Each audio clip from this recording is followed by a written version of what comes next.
नारद जी श्री हरि विष्णु के सबसे बड़े भक्तों में से एक हैं। वे जहाँ चाहते हैं आसानी से आ जा सकते हैं, मन की गति से भी तेज चलते हैं। एक बार उनके मन में यह जानने की इच्छा पैदा हुई कि आखिर संत होता कैसा है, संत कौन होता है। तब उन्होंने विचार करके भगवान श्री कृष्ण जी के पास गए और अपनी जिज्ञासा बतलाई। बोले, भगवान कृपया मुझे बताइए कि संत कैसा होता है, कौन होता है। तब भगवान ने कहा कि नारद जी, पास में ही एक घर है, यादव जी का घर है, जाओ वहाँ। उनकी पत्नी गर्भवती है, उनके घर बच्चा पैदा होने वाला है। जब वो बच्चा पैदा हो तब तुम उस बच्चे से यह सवाल पूछना, वो सब कुछ बता देगा। नारद जी यादव जी के घर पहुँचे, उनसे मिले और बोले कि तुम्हारे घर बच्चा पैदा होने वाला है, मैं उससे मिलना चाहता हूँ। जब तक बच्चा पैदा ना हो मैं यहीं उसका इंतज़ार करूँगा। उस समय आया, एक दिन बच्चे ने जन्म लिया। नारद जी खुश हो गए, बच्चे के पास गए और उन्होंने उस बच्चे से पूछा। भगवान की कृपा से बच्चे ने नारद जी का प्रश्न सुना और ज़ोर ज़ोर से ठहाके लगाकर हंसने लगा। यह देखकर नारद जी हैरान हुए। वह सोचने लगे, बच्चा कुछ ही घंटों का है और यह मेरा प्रश्न सुनकर इतनी ज़ोर से हंस रहा है, आश्चर्य। फिर उन्होंने मन ही मन सोचा कि क्या मैंने कुछ गलत पूछ लिया, लेकिन यह तो बच्चा है, इस दुनियावी चीज़ों का इसे क्या पता होगा। फिर भी भगवान ने बोला है पूछने को, तो इसे तो ज़रूर ही सब पता होगा। और फिर नारद जी ने देखा कि बच्चे की रंगत बदल रही है और बच्चे की हंसी भी ख़त्म हो रही है, वह चुप होता जा रहा है। नारद जी ने फिर पूछा कि मेरे प्रश्न का उत्तर तो अभी बाकी है, उत्तर तो देते जाओ। बच्चे ने कहा कि पास में एक ब्राह्मण का घर है, वहाँ जाओ, उसके गाय को बछड़ा जो है जनने वाली है, तुम्हारे प्रश्न का उत्तर वह बछड़ा ही देगा, वह सब कुछ जानता है।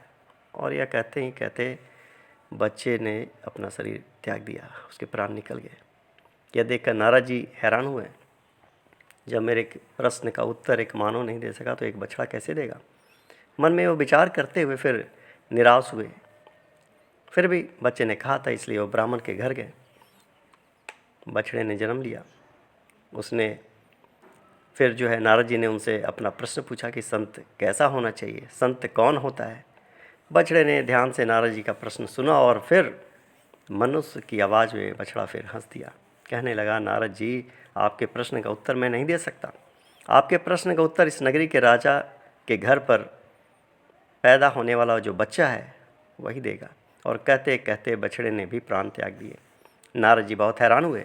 वे सोचने लगे, यादव के बेटे ने मेरे प्रश्न का उत्तर नहीं दिया, ब्राह्मण की जो गाय है, गाय के बछड़े ने भी मेरा जो है प्रश्न का उत्तर नहीं दिया। दोनों ही मेरे प्रश्न का उत्तर देने से पहले ही ये दुनिया छोड़ दिए। अब भला राजा का पुत्र क्या बताएगा, क्या उत्तर देगा। कहीं वह भी मर गया तो मेरा प्रश्न तो अधूरा रह जाएगा, कभी उत्तर मुझे मिल न सकेगा। भगवान ने कहा है, इसलिए उन्होंने सोचा कि चलो चलते हैं। फिर नारद जी राजा के घर गए। वाकई राजा के घर संतान पैदा होने वाली थी। नारद जी वहीं रुक गए। आखिर एक दिन फिर राजा के बेटे ने जन्म लिया।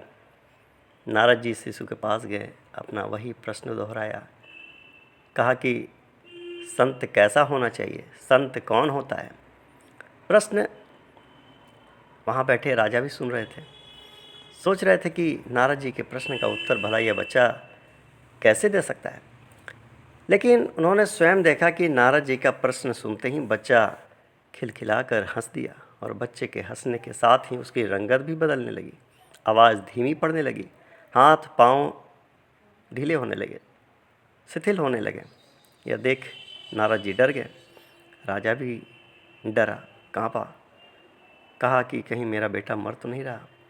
लेकिन नारद जी ने राजा के बेटे से पूछा कि तुम्हारी आवाज़ धीमी क्यों हो रही है, तुम्हारी हंसी बंद हो रही है, लेकिन तुमने जो है मेरे प्रश्न का उत्तर अभी नहीं दिया है। मेरे प्रश्न का उत्तर दिए बिना तुम मौन ना होना। बच्चे ने कहा कि नारद जी, संत ऐसा ही होना चाहिए जैसे आप हैं, निर्मल और निश्चल, जिसके दर्शन मात्र से देह छूटते ही मोक्ष हो जाए, जिसे देखते ही पाप मिट जाए, दुनिया बदल जाए, नर्क से स्वर्ग मिल जाए। जन्म जन्म के बंधन संत को देखते ही छूट जाते हैं। दुनिया बदल जाए, नरक से स्वर्ग मिल जाए, बैकुंठ मिल जाए, आपके दर्शन मात्र से ही मैं मृत्यु लोक से छूट रहा हूँ।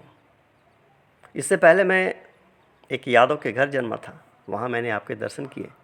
मैंने प्राण छोड़ दिए, फिर बछड़े के रूप में जन्म लिया, आपके दर्शन किए, वह योनि भी समाप्त हुई, फिर राजा के घर जन्मा हूँ। अब आपके दर्शन से ही मैं इस मृत्यु लोक से विदा होकर वैकुंठ को जा रहा हूँ। पिछले जन्म मेरे जो है सभी मेरे ही थे, आपके दर्शन से सभी छूट गए, उनसे मुक्ति मिली, नए जन्म लिए, आपके दर्शन से अब मोक्ष मिल रहा है। जन्म मरण के चक्कर से मुक्त हो रहा हूँ। संत ऐसा ही होना चाहिए जैसे आप हैं।